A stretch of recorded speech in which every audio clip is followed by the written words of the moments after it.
ఒత్తిడి సాగుతూ ఉంది.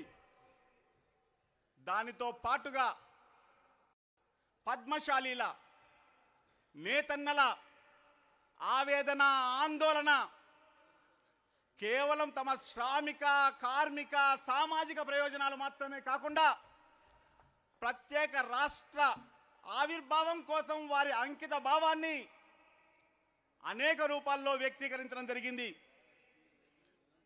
ఈ సమీకరణ వాస్తవానికి 2 నుంచి 3 వేల మందితో ప్రయత్నం చేద్దామనేటువంటి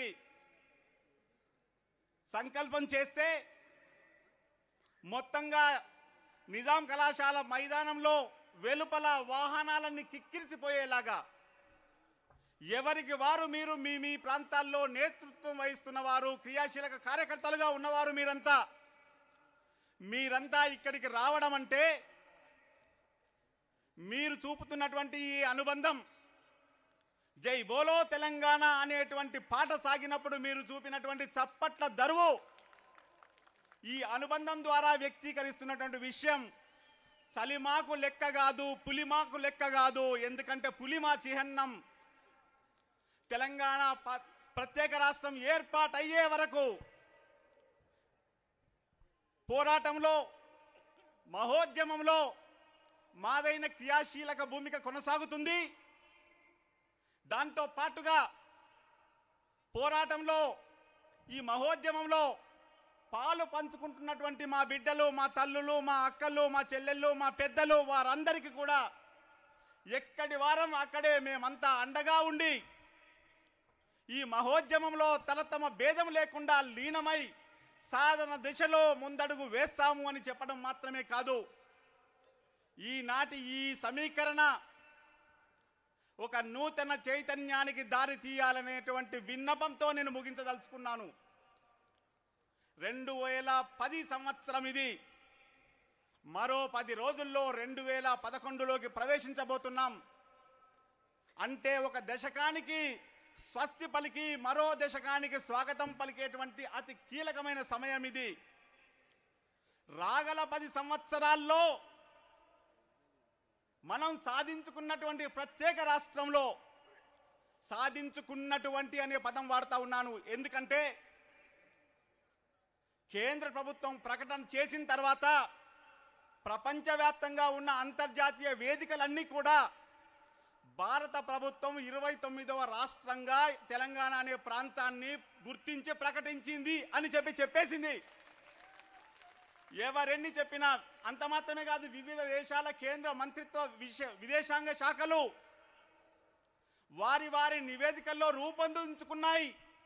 భారతదేశం 28 రాష్ట్రాలది కాదు, 29 రాష్ట్రాలది. ఆ 29వ రాష్ట్రం తెలంగాణ అని ఆ పరువు దక్కించుకోవడం కోసమైనా కేంద్ర ప్రభుత్వం, కాంగ్రెస్ అధినాయకత్వం తప్పనిసరిగా శ్రీమతి సోనియా గాంధీ గారి కనుసన్నల్లో ఆమెకున్నటువంటి కట్టుబాటు, ఆమెకు తెలంగాణ ప్రత్యేక రాష్ట్ర సాధన ఉద్యమం పట్ల ఉన్నటువంటి ఆశీపూర్వక స్పందన ప్రత్యేక రాష్ట్ర రూపంలో ఉంటుంది, కనిపిస్తుంది అనే ఆశాభావంతో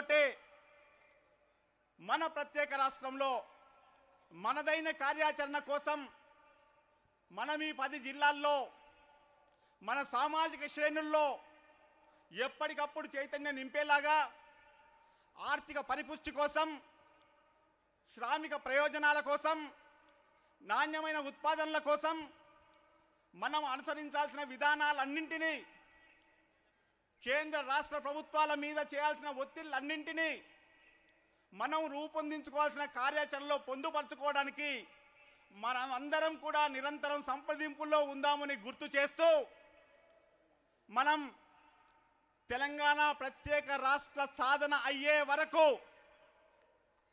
మీ వెటకారాలు ఎలానైనా ఉండనివ్వండి, మహోన్నతమైన పదవుల్లో ఉన్న పెద్దల్లారా, డిసెంబర్ 31 తర్వాత మాకు కూడా తెలుసండి జనవరి 1 వస్తుందని. మాకు కూడా తెలుసండి ప్రజాభిప్రాయాన్ని ఎవరు తృణీకరించే ప్రయత్నం చేసినా విపత్కరమైనటువంటి తిరస్కృతిని పొందినటువంటి ఘన చరిత్ర మానవ జాతిది. ఇంకా అశ్రద్ధ చేసేటువంటి అవకాశం లేనే లేదు.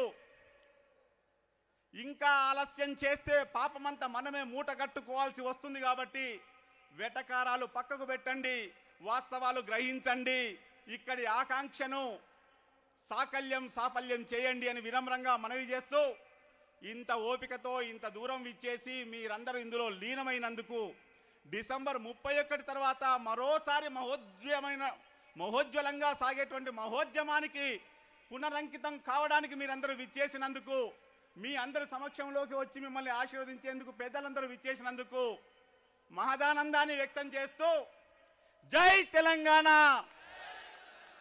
జై తెలంగాణ, జై తెలంగాణ, జై పద్మశాలి, జై పద్మశాలి, జై పద్మశాలి, జై మార్కండేయ, జై మార్కండేయ, జై మార్కండేయ.